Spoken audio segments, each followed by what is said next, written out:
24 heures avant le lancement des travaux de construction de la route Kanankan-Bambouji, l'heure est au réaménagement du terrain. Le directeur provincial de l'agence congolaise de grands travaux a effectué ce mardi 2 juillet 2024 une descente dans la commune rurale de Matamba, où ces travaux seront lancés ce mercredi 3 juillet par le ministre d'État des infrastructures et travaux publics, Alexis Guissaro. L'agence congolaise des grands travaux, qui est maître d'ouvrage délégué dans ces projets de construction de la route dénommée Route d'Espoir pour l'espace Grand Kassai, assure que le débit de ces travaux interviendra dès leur lancement, car les engins du groupe chinois 6 se trouvent sur place et d'autres sont en route pour garantir la bonne réalisation de ces travaux, s'étalant sur une durée de 2 ans. Nous sommes là, c'est pour le lancement du projet Kanankan-Bambouji, un projet ambitieux qui va apporter de l'argent à la population du Kassai central.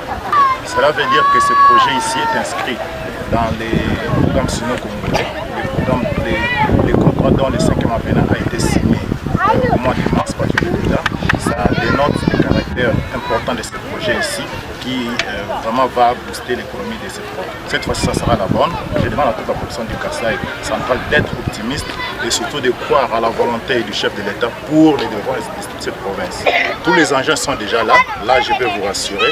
Ce qui est ici, ce n'est qu'un échantillon, mais tous les engins sont déjà là. Les moyens sont disponibles pour la réussite de ce projet. Ces travaux sont prévus pour 2 ans maximum. C'est une route stratégique comme vous le savez, c'est une route de l'espoir pour cette province ici, qui va permettre à ce que la province soit approvisionnée en temps réel. Et c'est une route qui sera, il faut bien le dire, c'est une route qui sera bitumée.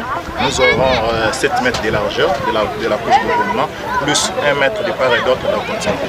Il faudrait dire que cette entreprise Sino-Hydro, 14 qui va travailler ici, mais cette entreprise fait partie du groupement d'entreprises chinoises qu'on appelle CISC. Donc c'est un grand groupement d'entreprises qui sera ici à pied d'œuvre. Les responsables de l'entreprise Altes SRL, chargé de l'organisation de la cérémonie du lancement officiel de ces travaux, a d'ores et déjà pris toutes les dispositions nécessaires pour assurer le succès de cette activité. Avant que le soleil ne se couche, l'autorité provinciale, Joseph Moïse Kambounou-Konko, accompagné de son vice, de quelques députés provinciaux et du président Daniel Lukusaka Poupweki, a visité cet espace. Il est à noter que sur place, 7 engins de travaux du groupe CISC sont déjà visibles sur le terrain et pourront commencer les travaux une fois les lancements effectués, en attendant les autres engins qui sont en route vers Matamba.